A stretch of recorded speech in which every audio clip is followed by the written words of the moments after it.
যে কোনো একটা এস্টিমেট করার অন্যতম প্রাথমিক উদ্দেশ্য হলো কোনো প্রজেক্ট বা স্কিমের ঠিক কতখানি খরচা হতে পারে সেটা কিন্তু জেনে নেওয়া, এবং সেটা জানতে গেলে আমাদের দুখানা কম্পোনেন্ট অত্যন্ত জরুরি। প্রথমটা হলো প্রতিটা আইটেমের কোয়ান্টিটি কতখানি হচ্ছে, অর্থাৎ একটা যে কোনো প্রজেক্ট করতে গেলে যেহেতু আমাদের অনেক রকমের কাজ করতে হয়, যেমন ব্রিক ওয়ার্ক, আর্থ ওয়ার্ক, কংক্রিটের কাজ, রিইনফোর্সমেন্ট অ্যান্ড সো অন, সেগুলোর ঠিক ইন্ডিভিজুয়াল প্রত্যেকটা কত কোয়ান্টিটি লাগছে সেটা যেমন জানতে হয়, ঠিক একইভাবে জানতে হয় ওই প্রতিটা আইটেমের পরিপ্রেক্ষিতে তাদের রেট, অর্থাৎ একটি নির্দিষ্ট ইউনিটের ওই আইটেমটি করতে কতখানি খরচা হতে পারে। এখন প্রশ্ন হলো, আমরা কোয়ান্টিটি কিন্তু খুব ইজিলি ড্রয়িং আর ডিটেলিংয়ের শিট থেকে দেখে ক্যালকুলেট করে নিতে পারি, কিন্তু রেটগুলো কোথা থেকে পাবো? তোমাদের মনে কি এই প্রশ্নটা জাগে? কে আমাদের দেবে ওই রেটগুলো? কোথা থেকে ঠিক আমরা পাবো এই রেটগুলো? এই প্রশ্নের উত্তর, অর্থাৎ এই প্রশ্নের দিশারি কিন্তু শিডিউল অফ রেটস অথবা শর্টে এসওআর। এই এসওআরই কিন্তু আমাদের ঠিকানা একমাত্র, যেটা আমাদের জানিয়ে দিতে পারে প্রতিটা আইটেম পিছু কী রেট হবে। এই শিডিউল অফ রেটস বা এসওআর যেমন গুরুত্বপূর্ণ সরকারি যে কোনো পোস্টে তুমি হোল্ড করো না কেন, সেটা একটা জুনিয়র ইঞ্জিনিয়ারিং হোক বা চিফ ইঞ্জিনিয়ার, ঠিক একইভাবে এটা অত্যন্ত গুরুত্বপূর্ণ তুমি যদি প্রাইভেট প্র্যাকটিস করো। প্রাইভেট প্র্যাকটিসের ক্ষেত্রে তুমি যদি শিডিউল অফ রেট সম্পর্কে অত্যন্ত ভালোভাবে ওয়াকিবহাল না হও, তুমি কিন্তু কোনো প্রজেক্টের এস্টিমেট করতে পারবে না। এবং তুমি প্রাইভেট প্র্যাকটিস করার সময় যেই কাজটা নিয়েছো ক্লায়েন্টের কাছ থেকে, সেইটার এস্টিমেশন ম্যাক্সিমাম ক্ষেত্রেই কিন্তু তোমাকে করে দিতে হয়। এই শিডিউল অফ রেটস অথবা এসওআর, এটাই হলো আমাদের আজকের আলোচনার বিষয়বস্তু।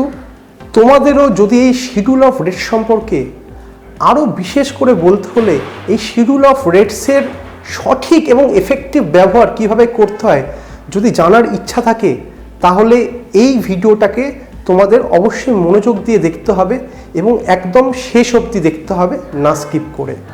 এবং এই ভিডিওটার একদম শেষের দিকে ঠিক সঠিক পর্যায়ে আমি তোমাদের জানিয়ে দেবো একটা দারুণ ইনফরমেশন, সেটা হলো এই শিডিউল অফ রেটসগুলো ঠিক কোথা থেকে তোমরা পেতে পারো, এবং তাও একদম ফ্রি অফ কস্ট।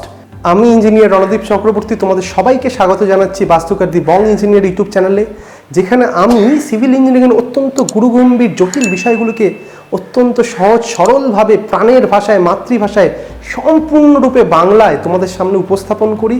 এবং এই ভিডিওগুলির মাধ্যমে যেমন একজন স্টুডেন্ট তার কনসেপ্ট খুব ভালোভাবে তৈরি করতে পারে, ঠিক একইভাবে একজন প্র্যাকটিসিং ইঞ্জিনিয়ার যিনি কিনা ফিল্ডে কাজ করছেন, তিনিও কিন্তু তার হারিয়ে যাওয়া আত্মবিশ্বাস আবার পুনরুদ্ধার করতে পারেন। যে কোনো শিডিউল অফ রেটসেরই কিন্তু মূলত চারখানা অংশ থাকে, অর্থাৎ একটা শিডিউল অফ রেটসের মধ্যেই চারটে ডিফারেন্ট সেকশনস থাকে, যার মধ্যে ডিফারেন্ট টাইপস অফ ডেটা, অর্থাৎ বিভিন্ন আলাদা আলাদা ধরনের তথ্যগুলো কিন্তু পরিবেশন করা হয়। এইটা নির্ভর করে শিডিউল অফ রেটসের ওপরে, মানে সব জায়গার শিডিউল অফ রেটস কিন্তু একই রকম নয়। Schedule of rates department two department যেমন ভ্যারি করে, একইভাবে কিন্তু দেশের বিভিন্ন প্রান্তেও ভ্যারি করে। অর্থাৎ আমি পশ্চিমবঙ্গে বসে যে শিডিউল অফ রেটস ইউজ করব, সেটা কিন্তু আমি দিল্লি, বম্বেতে বসে ইউজ করব না। আবার একইভাবে আমি ভারতবর্ষের মধ্যেই যে কোনো একটা নির্দিষ্ট জায়গায় ধরে নিয়ে যে শিডিউল অফ রেটস ইউজ করছি একটা পার্টিকুলার ডিপার্টমেন্টের জন্য, আমি কিন্তু অন্য আরেকটা ডিপার্টমেন্টে থাকলে সে একই জায়গায় অবস্থিত হলে ওই একই শিডিউল অফ রেটস ইউজ করব না। অর্থাৎ শিডিউল অফ রেটস যেমন স্থানভেদে পাল্টিয়ে যায়, একইভাবে ডিপার্টমেন্ট ওয়াইজে কিন্তু পাল্টিয়ে যায়। কি পাল্টায়? তার রেটগুলো পাল্টায়, এবং ডিপার্টমেন্ট ওয়াইজ পুরো শিডিউলটাই পাল্টিয়ে যায়। একটা শিডিউল অফ রেটস বা এসওআর এর মূলত চারখানা অংশ থাকে। সেই চারটি অংশ হলো, একদম সবার প্রথমে জেনারেলি যেটা থাকে সেটা হলো স্পেসিফিকেশনস, অর্থাৎ বিভিন্ন রকম যে আইটেমগুলো হয়, যেমন ব্রিক ওয়ার্ক হোক বা কংক্রিটের কাজ হোক বা শাটারিং অ্যান্ড ফর্ম ওয়ার্ক হোক, সেইগুলোর স্ট্যান্ডার্ড ডিপার্টমেন্টাল স্পেসিফিকেশন, অর্থাৎ সেই কাজগুলোকে ঠিক কীভাবে করা হবে তার একটা পদ্ধতি কিন্তু খুব সহজ সরলভাবে ব্রিফে দেওয়া থাকে। এবং সেকেন্ডলি যেটা থাকে সেটা হলো কিছু টেবলস অ্যান্ড চার্টস, যার মধ্যে বিভিন্ন রকমের ভ্যালু থাকে, সেটা আমাদের কিন্তু বিভিন্ন রকম এস্টিমেট করতে গেলে কাজে লাগে। যেমন স্ট্যাক মেজারমেন্টের ক্ষেত্রে ডিডাকশন ফ্যাক্টর, রঙের ক্ষেত্রে মাল্টিপ্লিকেশন ফ্যাক্টর। 3 নম্বর যেটা থাকে সেটা হলো শিডিউলের মূল আকর্ষণীয় ব্যাপার, সেটা হলো বিভিন্ন আইটেম ওয়াইজ রেটগুলো। এবং এই রেটগুলো কিন্তু কিছু ডিপার্টমেন্টের শিডিউলে থাকে এলাকা ভিত্তিকভাবে একই আইটেমের বিভিন্ন রেট, আবার কিছু কিছু শিডিউলের ক্ষেত্রে থাকে হলো রেট একটাই কিন্তু বিভিন্ন জায়গার জন্য এবং বিভিন্ন ধরনের কাজের জন্য তার উপর ডিফারেন্ট পার্সেন্টেজ অ্যাপ্লাই হয়ে সেই রেটটাকে পরিবর্তিত বা পরিমার্জিত করা হয়। একটা উদাহরণ দিয়ে বোঝাই, যেমন পিডাব্লিউডির যে শিডিউল অফ রেটসগুলো হয়, আমি ওয়েস্ট বেঙ্গল পিডাব্লিউডির কথা বলছি, সেটার মধ্যে কিন্তু যে রেটগুলো থাকে সেটা বিভিন্ন ডিস্ট্রিক্ট ওয়াইজ আলাদা আলাদা করে দেওয়া থাকে, অথবা কয়েকটা ডিস্ট্রিক্টকে একসাথে ক্লাব করে দেওয়া হয়। অথচ আমি যদি এমইএস অর্থাৎ মিলিটারি ইঞ্জিনিয়ারিং সার্ভিসের শিডিউল অফ রেটসের কথা বলি, সেখানে কিন্তু স্থানভিত্তিক আলাদা করে কোনো রেট দেওয়া থাকে না, সেখানে স্ট্যান্ডার্ড একটাই রেট দেওয়া থাকে এবং সেটাকে আমরা কি কাজে ব্যবহার করব, অর্থাৎ কোন ধরনের কাজ, সেটা ড্রেনেজ ওয়ার্ক আর বিল্ডিং ওয়ার্ক, সেইগুলোর উপর নির্ভর করে কিন্তু তার উপর আলাদা আলাদা পার্সেন্টেজ চেপে যায় এবং রেটগুলোকে পরিমার্জিত করা হয় সময়ের সাথে সাথে। নেক্সট যেটা আসে হলো সবার শেষে, সেটা হলো কিছু ফরম্যাটস এবং স্ট্যান্ডার্ড কিছু ড্রয়িং, টিপিক্যাল ড্রয়িং, যেগুলো আমাদের কাজে লাগবে রেট অ্যানালিসিস করতে গেলে এবং কিছু স্ট্যান্ডার্ড কাজ করতে গেলে। ফরম্যাটসগুলো লাগে মেনলি হলো রেট অ্যানালিসিস করতে গেলে, এবং যেই ড্রয়িংগুলো থাকে সেগুলো কিছু কিছু জিনিসের টিপিক্যাল ড্রয়িং, যেমন ধরা যাক সেপটিক ট্যাঙ্ক বিভিন্ন ক্যাপাসিটির হতে পারে, তাদের টিপিক্যাল একটা ড্রয়িং করা থাকে, তার মধ্যে শুধুমাত্র মাপগুলো চেঞ্জ হয়ে যায়, মাপগুলোকে ভ্যারিয়েবল রেখে দেওয়া হয়। এটা যখন আমরা শিডিউল অফ রেটস অ্যাকচুয়ালি দেখবো একটু পরে, তখন তোমরা বুঝতে পারবে। শিডিউল অফ রেটস কিন্তু হয়তো বেরোয় পার্টিকুলার কোনো একটা ইয়ারে এবং সেটাকে একদম সম্পূর্ণভাবে রিভাইজ করা হয় প্রায় 3-4 বছর পরে। তাহলে আমাদের মাঝে এই যে সময়ের যে টাইম গ্যাপটা 3-4 বছরের, তার মধ্যে কি রেটগুলো চেঞ্জ হয় না?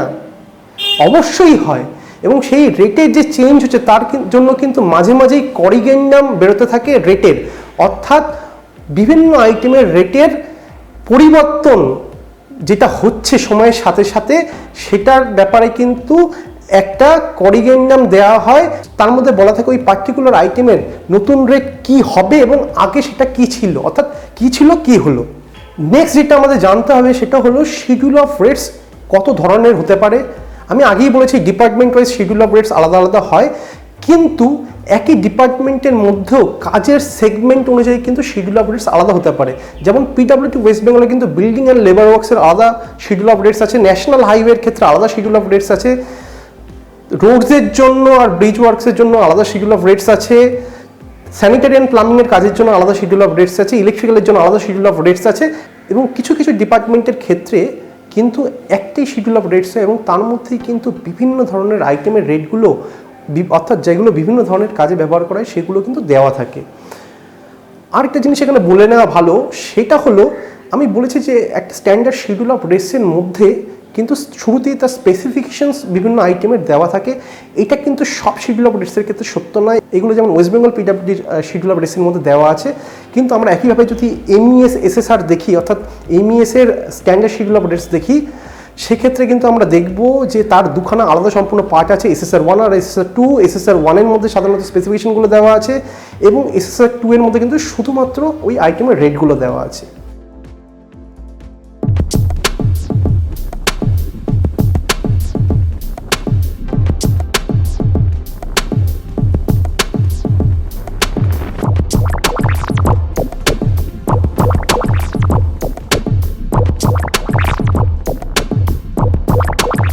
আমরা এখন যেটা দেখছি সেটা হলো বিল্ডিং ওয়ার্কসের জন্য। এটা এখানে দেখা যাচ্ছে যে 1/11/2017 থেকে এফেক্টিভ হয়েছে, কারণ সেই সময়টা কিন্তু আমাদের এখানে জিএসটি লাগু হয়েছিল এবং এই শিডিউলে যে রেটগুলো আছে সেগুলো কিন্তু অবশ্যই জিএসটি ছাড়া, এবং এর উপরে আমাদের কিন্তু ওয়ার্কসের জিএসটি অ্যাড করে নিতে হয়, যেটা সম্পর্কে আমি তোমাদের আগের ভিডিওতে বলেছি, যেখানে আমি দেখিয়েছিলাম তোমাদের এস্টিমেটেড ফরম্যাট সম্পর্কে, যেটা আমি নিচে ডেসক্রিপশন লিঙ্কে দিয়ে দিলাম, তোমরা দেখে নিতে পারো এই ভিডিওটা অবশ্যই। আমি যেটা আগেই বলেছিলাম তোমাদের, একটা যে কোনো শিডিউলের মধ্যে কিন্তু 4টে পার্ট থাকে। প্রথমে থাকে হলো স্পেসিফিকেশনস, তারপরে থাকে হলো চার্টস অ্যান্ড কিছু ভ্যালুস টেবিলসের মধ্যে, তারপরে থাকে হলো রেটস সম্পর্কে, অর্থাৎ এক্স্যাক্ট আইটেম ওয়াইজ রেটগুলো দেওয়া থাকে, এবং তারপরে থাকে হলো সবার লাস্টে কিছু ফরম্যাটস এবং কিছু টিপিক্যাল ড্রয়িং। এখানে প্রথমেই সেই সূচিপত্র দেখা যাচ্ছে কোথায় কি আছে। দেখো প্রথমেই জেনারেল স্পেসিফিকেশনস আছে, বিভিন্ন মেটেরিয়ালের কীভাবে এক্সিকিউট করতে হবে, মোড অফ মেজারমেন্টস এবং সো অন এই সম্পর্কে। তারপরে যেগুলো দেয়া থাকবে সেটা হলো কিছু স্ট্যান্ডার্ড টেবিলস এবং চার্টস, এখানে কোয়ান্টিটি অফ মেটেরিয়ালস কী লাগছে মিক্স ডিজাইনের জন্য, তারপর লিস্ট অফ আইএস কোডস, তারপরে বিভিন্ন আইটেমের জন্য কী কী মেটেরিয়াল লাগছে আমাদের, তার কোয়ান্টিটি কীভাবে বের করতে হবে সেইগুলো টেবিল অ্যান্ড চার্টস হিসাবে দেওয়া থাকে। তারপরে থাকছে হলো রেট, এখানে রেটের মধ্যে কিন্তু ক্যাটাগরি ভাগ করে দেওয়া হচ্ছে কী ধরনের কাজ হচ্ছে, মানে বিল্ডিং ওয়ার্কসের মধ্যে তো আর্থ ওয়ার্ক হতে পারে, কংক্রিট ওয়ার্ক হতে পারে, ব্রিক ওয়ার্ক হতে পারে, প্লাস্টারিং হতে পারে, রং করা হতে পারে, ইত্যাদি ইত্যাদি বিভিন্ন ধরনের কাজ হতে পারে। সেগুলো কিন্তু আমাদের সেগমেন্ট ওয়াইজ পার্ট করে দেওয়া হয়েছে যাতে আমরা খুব ইজিলি সেই পার্টিকুলার টপিকের ওপরের বিভিন্ন আইটেমের রেটগুলো খুঁজে পাই। এবং সবার লাস্টে যেটা থাকবে, যেটা আমি তোমাদের বলেছি, সেটা হলো বিভিন্ন ধরনের ফরম্যাটস এবং কিছু টিপিক্যাল ড্রয়িংস। তো শুরু করা যাক। স্পেসিফিকেশনের সেকশনটা তোমাদের আমি দেখিয়ে দিই। মোটামুটি এরকম, যেমন ধরো উডেন সেকশনের এখানে স্পেসিফিকেশন মেনশন করা আছে, স্ট্যান্ডার্ড টেবিলস বিভিন্ন ধরনের যেটা হয় বিভিন্ন ডেটার জন্য সেটা এখানে দেখানো আছে। এই যে চার্টগুলো দেখাচ্ছি সেটাকে বলা হয় হলো কোয়ান্টিটি অফ মেটেরিয়ালস বের করার জন্য, অর্থাৎ একটা যে কোনো আইটেমের করতে কি পরিমাণ কি কোয়ান্টিটি কি মেটেরিয়াল লাগছে, সিমেন্ট, বালি, ইট, স্টোন চিপস, রড ইত্যাদি ইত্যাদি, সেগুলো কিন্তু আমাদের বের করতে হয় এই চার্ট দেখে। এটাকে বলা হয় হলো কনজামশন স্টেটমেন্ট, অর্থাৎ কি পরিমাণে মেটেরিয়াল কনজামশন হচ্ছে তার যে একটা বর্ণনা, তার যে স্টেটমেন্ট, সেটা এটার মাধ্যমে আমরা পেয়ে যাই, প্রিপেয়ার করতে পারি। এটা টেবিল অ্যান্ড ডেটার মধ্যেই পড়ছে। এবার নেক্সট চলে আসে আসল সেগমেন্টে, সেটা হলো রেট সম্পর্কে। এখানে যেমন ধরো আর্থওয়ার্কের এটা সেগমেন্ট। এবার আর্থওয়ার্কের তোমাদের আমি একদম বেসিক আইটেমটা দেখাই, যেটা সম্পর্কে আমি আগের ভিডিওতে অলরেডি আলোচনা করেছি এস্টিমেটেড ফরম্যাটের জন্য। সেটা হলো আর্থওয়ার্ক ইন এক্সকাভেশন। আর্থওয়ার্ক রিলেটেড কিন্তু বিভিন্ন আইটেম হতে পারে, সেটা কিউবিক কন্টেন্টে হতে পারে, এমনকি স্কোয়ার মিটারে অর্থাৎ সারফেস এরিয়ার কন্টেন্টে অর্থাৎ এরিয়ার কন্টেন্টও কিন্তু হতে পারে। এরিয়া কন্টেন্টে হলে তার ডেপথ রেস্ট্রিক্টেড করে দেয়। যেমন প্রথম আইটেমটা, 1 নম্বর আইটেমটা তোমরা এখানে দেখছো, সারফেস ড্রেসিং করার জন্য। এখানে সারফেস ড্রেসিং করার জন্য বলা হয়েছে কিন্তু আপ টু 15 সেন্টিমিটার ডেপথ, অর্থাৎ এখানে ডেপথ মেনশন করে দেওয়া হয়েছে, সেক্ষেত্রে ইউনিটটা হয়ে গেছে কিন্তু স্কোয়ার মিটারে। একইভাবে যদি আমরা অনেকখানি বেশি ডেপথে আর্থওয়ার্ক করি সেক্ষেত্রে কিন্তু আমাদের আইটেমটা হবে হলো কিউবিক কন্টেন্টে। আমি আগের দিন যে আইটেমটা দেখিয়েছিলাম সেটা হলো এই 2 নম্বর আইটেমটা। এখানে তোমরা দেখতে পাচ্ছ আইটেম নাম্বার মেনশন করা আছে, পেজ নাম্বার মেনশন করা থাকে নিচে এরকমভাবে। আমরা কিন্তু এইভাবেই রেফারেন্স দিই, পেজ নাম্বার অমুক এবং আইটেম নাম্বার অমুক অফ অমুক শিডিউল। আমরা যখন কিন্তু এস্টিমেটের মধ্যে আইটেমের রেফারেন্স দেবো তখন কিন্তু আমরা এই আইটেম নাম্বারটাই মেনশন করব আর এই পেজ নাম্বারটাই মেনশন করব। এবার দেখা যাক নেক্সট কি আমাদের এই শিডিউলের মধ্যে দেখে নিতে হবে এবং বুঝে নিতে হবে। সেটা হলো প্রথমেই বলেছে এটা item number, description of item হলো এইটা, মানে অ্যাকচুয়াল আইটেম যেটা আমরা কাজটা করব সেটার কমপ্লিট ডেসক্রিপশন কিন্তু এখানে দেওয়া আছে এবং এই পুরো আইটেমটা কিন্তু আমাদের এস্টিমেটের মধ্যে মেনশন করতে হয়। নেক্সট যেটা আমরা দেখতে পাবো সেটা হলো এই আইটেমটার মধ্যেই আবার কিছু সাব ক্যাটাগরি করা আছে, অর্থাৎ যেমন প্রথমে দেখা যাচ্ছে যে আপ টু 1500 mm অর্থাৎ 1.5 মিটার অবধি হলে একরকম, পরেরটা দেখা যাচ্ছে 1.5 মিটার থেকে 3 মিটার, তারপরেরটা দেখা যাচ্ছে 3 মিটার থেকে 4 মিটার। মানে আইটেমের রেট কিন্তু ডেপথ ওয়াইজ পাল্টিয়ে যাচ্ছে। তো এইগুলোর সম্পর্কে এই মুহূর্তে বুঝতে একটু অসুবিধা হবে, যখন আমরা প্র্যাকটিক্যালি বিভিন্ন ধরনের এস্টিমেট করব তখন আমরা এগুলো সম্পর্কে খুব ক্লিয়ার কাটভাবে বুঝতে পারবো। খুব সহজভাবে বলতে গেলে একই আইটেমের রেট কিন্তু পাল্টাতে পারে, যেহেতু 1.5 মিটার অবধি মাটি কাটতে তার এক ধরনের কার্যপ্রক্রিয়া এবং তার বেশি কাটতে গেলে আরেক ধরনের কার্যপ্রক্রিয়া, কাজে রেটটা কিন্তু অবশ্যই চেঞ্জ হতে থাকে। নেক্সট আমরা যেটা দেখতে পাচ্ছি হলো ইউনিট বলে একটা কলাম আছে। এই ইউনিট কলামটার মানে হলো এখানে যে রেটগুলো মেনশন করা হয়েছে সেটা ঠিক কতখানি কোয়ান্টিটির জন্য, অর্থাৎ ইউনিট অফ রেট। এখানে যেমন 1 নম্বর আইটেমে আমরা দেখতে পাচ্ছি স্কোয়ার মিটার, অর্থাৎ পার স্কোয়ার মিটার এখানে রেট দেওয়া আছে। পরেরটা আবার আমরা দেখতে পাচ্ছি পার্সেন্ট সাইন দিয়ে কিউবিক মিটার মেনশন করা আছে। এই কথাটার মানে হলো পার 100 কিউবিক মিটার, অর্থাৎ এখানে যে রেটগুলো দেওয়া আছে সেটা প্রতি 100 কিউবিক মিটারের জন্য। নেক্সট যেটা আমরা দেখব, ওপরে আমরা দেখতে পাচ্ছি রেট বলে একটা মেন ব্রড কলাম করা আছে এবং তার আন্ডারে বিভিন্ন সাব ক্যাটাগরি করা আছে, অর্থাৎ এইখানে যে জিনিসগুলো নিউমেরিক্যাল ভ্যালুগুলো মেনশন করা আছে সেটাই হলো অ্যাকচুয়াল রেটটা। এবং এখানে ভাগগুলো অ্যাকচুয়ালি করা আছে হলো বিভিন্ন জোন ওয়াইজ, অর্থাৎ জায়গা ভিত্তিক যে রেটের পরিবর্তন হয় অতি অবশ্যই সেটাই কিন্তু এখানে মেনশন করা আছে। সব আইটেমের রেট কিন্তু সব জায়গায় একই হবে না, তার কারণ হলো লোকাল অ্যাভেবিলিটি অফ যে মেটেরিয়ালস সেটার উপরে কিন্তু রেট অনেকটা ডিপেন্ড করে। যেমন আমরা যদি কলকাতার কাছে কোনো কাজ করতে চাই কংক্রিটের, সেক্ষেত্রে কিন্তু রেটটা অনেক বেশি হাই হবে এবং কম হবে যদি আমরা বীরভূম বাঁকুড়া ওইদিকে জোনে করি। তার একটাই কারণ, কংক্রিটটা করতে যে র মেটেরিয়ালস লাগে মূলত স্যান্ড আর হলো গিয়ে স্টোন অ্যাগ্রিগেট, সেগুলো কিন্তু কলকাতায় আশেপাশে কোথাও থেকে তার সোর্স নেই, সেইগুলোকে কিন্তু আলটিমেটলি আনতে হয় দূর থেকে, পাহাড়ি অঞ্চল থেকে। এর ফলে হয় কি, একটা ক্যারেজ কস্ট, ট্রান্সপোর্টেশন কস্ট কিন্তু হিউজ লেগে যায়, সেটার জন্যই কিন্তু রেটটা অটোমেটিক্যালি বেড়ে যায়। একইভাবে বীরভূম বা ওই জোনটার খুব কাছাকাছি কিন্তু পাথর পাওয়া যায়। ইভেন বীরভূমের মধ্যে রামপুরহাটে তো প্রচুর কোয়ারি আছে স্টোনের, তো ওই জায়গাগুলোই কিন্তু অবশ্যই স্টোন অ্যাগ্রিগেটের রেট তুলনামূলক অনেক কম, তাই অ্যাজ এ হোল কিন্তু রেট কংক্রিটের ওই জায়গায় অনেকটাই কম। তো এইভাবে রেটটা কিন্তু জোন ওয়াইজ ভাগ হতে থাকে এবং চেঞ্জ হতে থাকে।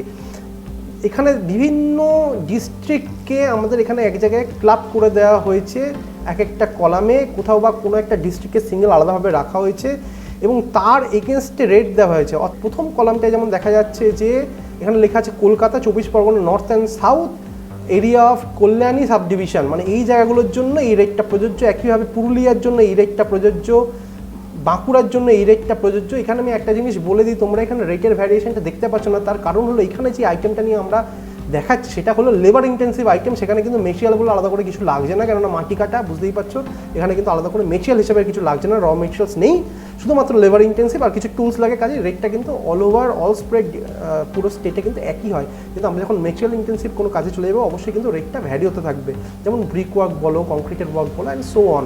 একটা জিনিস তোমাদের জানিয়ে রাখার জন্য আমি জানিয়ে রাখি, সেটা হলো কংক্রিট ওয়ার্কের ক্ষেত্রে কিন্তু শিডিউলে যে রেটটা দেওয়া আছে সেটার মধ্যে কিন্তু কোর্স অ্যাগ্রিগেটের রেট অ্যাড করা নেই, সেটা আমাদের কিন্তু অ্যাড করে নিতে হয়। তার সাথে ট্রান্সপোর্টেশন কস্ট এবং অ্যাড সোর্স কস্ট ইত্যাদি অ্যাড করে যেটা করা হয় একটা ফরম্যাটকে ফলো করে, যে ফরম্যাটটা কিন্তু এই শিডিউলের শেষে একদম দেওয়া আছে, সেটা আমরা এবার দেখে নেব এবং সাথে দেখে নেব কিছু টিপিক্যাল ড্রয়িং। যেমন এখন এই যে ফরম্যাটটা দেখতে পাচ্ছি আমরা, এটা কিন্তু rate analysis for cement concrete আইটেমসের জন্য, অর্থাৎ সিমেন্ট কংক্রিটের যে আইটেমগুলো হবে সেটার জন্য আমরা কীভাবে রেট অ্যানালিসিস করবো তার কিন্তু একটা স্ট্যান্ডার্ড একটা ফরম্যাট দেওয়া আছে। এই ফরম্যাটটাকে যদি আমরা ফলো করি তাহলে খুব ইজিলি কিন্তু আমরা রেটগুলো ক্যালকুলেট করে নিতে পারবো অ্যাজ এ হোল কম্প্যাক্ট হিসেবে ওই আইটেমটার জন্য কত হবে। এখানে বিভিন্ন আইটেমের যে রেটগুলো আমাদের অ্যাড, এবং সবার শেষে যেটা আমি তোমাদের দেখাবো কিছু টিপিক্যাল ড্রয়িং, যেটা কিন্তু এই শিডিউলগুলোর মধ্যে দেওয়া থাকে। মোটামুটি সবকটা শিডিউলই তার রেসপেক্টিভ ধরনের কাজের কিছু কিছু টিপিক্যাল ড্রয়িং কিন্তু দেওয়া থাকে। যেমন এই যে আমরা ড্রয়িংটা দেখছি, এটা কিন্তু একটা রেইন ওয়াটার হারভেস্টিংয়ের রিচার্জ পিটের জন্য ড্রয়িং, এটা একটা স্ট্যান্ডার্ড টিপিক্যাল ড্রয়িং, সেটা কিন্তু এখানে দেওয়া আছে। একইভাবে তোমরা যদি স্যানিটারি প্লাম্বিংয়ের শিডিউল দেখো সেখানে কিন্তু তোমরা সোক পিটের ড্রয়িং পেয়ে যাবে, সেপ্টিক ট্যাঙ্কের ড্রয়িংও পেয়ে যাবে। এবার আমরা দেখে নেবো কোথা থেকে এই শিডিউল অফ রেটসগুলো একদম ফ্রি অফ কস্ট ডাউনলোড করতে পারবো। সেটা করতে গেলে আমাদের যেটা খুলতে হবে সেটা হলো যে কোনো একটা ব্রাউজার, সেটা মোবাইলেই করতে পারি অথবা আমরা কিন্তু পিসি বা ল্যাপটপও করতে পারি। আমি এখানে দেখাচ্ছি পিসির মধ্যে। এখানে গিয়ে আমরা করব কি, গুগলে সার্চ করব, কি সার্চ করব, ধরা যাক আমরা পিডব্লিউডি ওয়েস্ট বেঙ্গলের যে শিডিউল অফ রেটস আছে সেগুলো ডাউনলোড করতে চাইছি। তাহলে আমরা করব কি, পিডব্লিউডি ওয়েস্ট বেঙ্গলের যে ওয়েবসাইট আছে সেটা আমরা খুলে নেব। PWDWB বলে সার্চ করলাম, প্রথমেই দেখা যাচ্ছে এনাদের ওয়েবসাইট, এটা আমি খুলে নিলাম। খুললে এই ওয়েবসাইটটা খোলা হয়ে গেল। এখান থেকে আমরা পাবলিকেশনে যাব, এখানে গিয়ে কারেন্টে ক্লিক করব। করলেই কিন্তু আমরা এখানে দেখতে পাচ্ছি ডাউনলোডিংয়ের অনেকগুলো অপশান দেওয়া আছে। এখানে যেমন দেওয়া আছে হলো বিল্ডিং ওয়ার্কসের জন্য, আবার আলাদা করে দেওয়া আছে স্যানিটারি প্লাম্বিংয়ের জন্য, রোড অ্যান্ড ব্রিজ ওয়ার্কসের জন্য, ন্যাশনাল হাইওয়েজের জন্য এবং ইলেকট্রিক্যাল ওয়ার্কের জন্য। একটুখানি তোমাদের অবাক লাগতে পারে যে এতগুলো এখানে কেন ডাউনলোডের অপশান দেওয়া।